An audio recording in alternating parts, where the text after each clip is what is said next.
The school year is at an end, and vacations loom. It's a funny time when the world seems to speed up and slow down at the same time. With people off on vacations, new projects tend to be put on hold. The challenge of getting children out of bed and off to school is replaced by children happy to get up for camp or to hang out with their friends. And at the same time, vacations are not necessarily the calm and peaceful times held out by the tourism industry. Packing, long hours in the car with, "Are we there yet?" Endless lines at the airport, strange foods and strange beds can add as much stress as exam time in high school. But we all look forward to the change in tempo and what to do with it.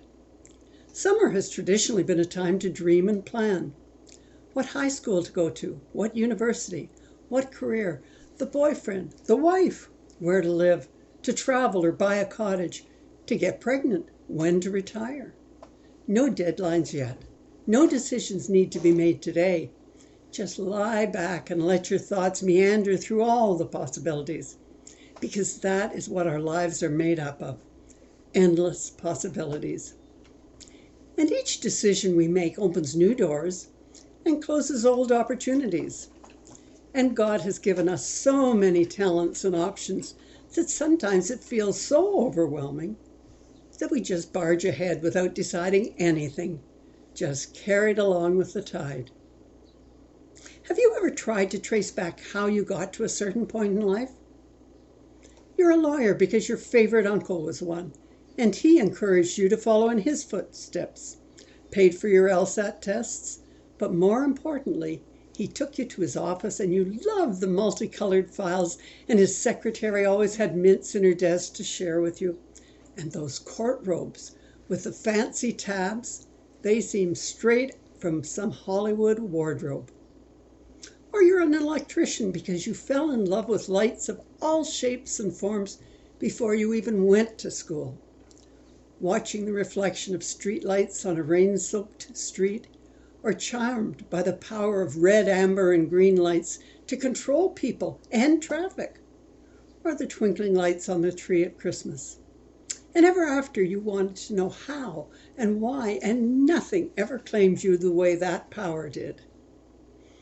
Or after a lifetime of jobs that never quite satisfied, you retired, and now you're a crossing guard who wakes up each morning with a smile on your face.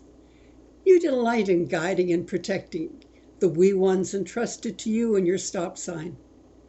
You wanted to be a nurse or a kindergarten teacher when you were in high school, but you were so good at math, and the guidance counselor said you should work in a bank. So you did. And you were good at it, and you worked your way up, and you retired very well. But now you know that all the other choices you made were just placeholders, that caring for others is your calling, and you wonder why you wasted so much of your time just making money. Sometimes our lives are laid out for us by others rather than by our own choices. Sometimes what we want, we lack the abilities or talents to attain. Much as I have dreamed since I was a teenager of being a folk singer, being tone deaf and unable to keep a beat precluded the possibility. Although I can still make a lot of noise, so taking up singing with a punk rock band remains a possibility. Sometimes we end up exactly where we should be from the very first choices we make. Other times it takes trial and error, over and over again, before we discover where we belong. And don't think this is restricted to our job choices. Where will we live? City, suburbs, countryside, which province, which country? Faith, the one we were raised in, another denomination, a sect, another religion altogether, or none. Family, spinster or bachelor, happily ever after, or thankfully divorced. Children, if or not. And then you see how simple, unexpected events made a 180-degree turn in your life. The night you skipped a party, went for a walk. Tall, dark, and handsome crossed your path, and your plans for working your way across Europe got lost in wedding plans.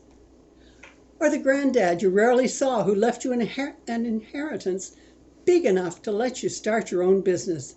And it was every bit as exciting as you knew it would be, and you've been at it ever since. Or the unexpected pregnancy that put plans to be in school in September aside, and you never went back. Which closed doors, but gave a lot of love, and you found different doors to open. When we're busy rushing from chore to chore, making breakfast, packing lunches, racing from job to carpooling to coaching to volunteering to shopping to church and so much more, we lack the time and attention to really plan much or consider the broader picture. Which is why the leisure of holidays and summer sun and lazing on the beach or hiking through the forest, we need to take advantage of that freedom, particularly this year.